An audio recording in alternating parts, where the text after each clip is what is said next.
रावण जब पैदा हुए थे उस वक्त उनके माता पिता ने उनका नाम दशानन रखा था।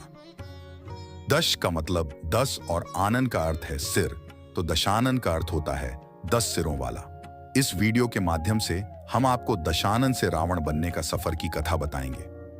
दशानन देवाधिदेव महादेव के परम भक्त थे और उनको एक बार बड़ी इच्छा हुई कि वो अपने साथ महादेव को लंका ले जाएं। इसी कारण से वे कैलाश की तरफ प्रस्थान किए।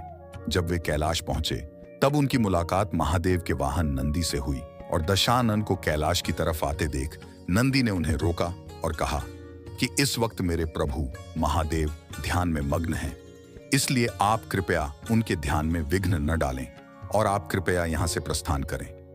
इस बात को सुनकर अहंकार में चूर दशानन ने नंदी का अपमान करते हुए उन्हें वानर बुद्धि वाला कह दिया। इस बात से नंदी बहुत क्रोधित हो गए और उन्होंने दशानन को श्राप देते हुए कहा कि जिस तरह आपने मुझे वानर बोलकर अपमानित किया, एक दिन वही वानर ही आपके मृत्यु का कारण बनेंगे। लेकिन अहंकार में चूर दशानन ने उनकी बात की ओर ज्यादा ध्यान नहीं दिया और वह सोचने लगा कि मैं अब भी महादेव ही नहीं बल्कि पूरे कैलाश पर्वत को उठाकर अपने साथ लंका ले जाऊंगा। और इसके साथ उसने अपने पूरे शक्ति को इस्तेमाल करके कैलाश को उठाना शुरू किया और इसके साथ वहां महादेव के ध्यान में विघ्न हो गया और वे अपने ध्यान से बाहर आ गए और वे अत्यंत क्रोधित हो उठे। और अब दशानन को सबक सिखाने और उसके अहंकार को चूर करने हेतु महादेव ने सिर्फ अपने पैर के एक उंगली से कैलाश पर्वत को नीचे की तरफ धकेल दिया और वहां दशानन के दोनों हाथ पर्वत के नीचे आ गए।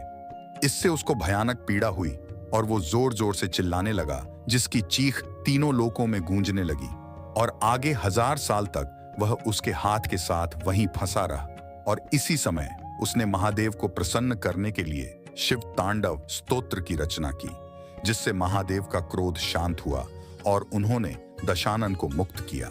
इसके साथ ही महादेव ने उनका नाम दशानन से रावण रखा, जिसका अर्थ होता है गर्जना।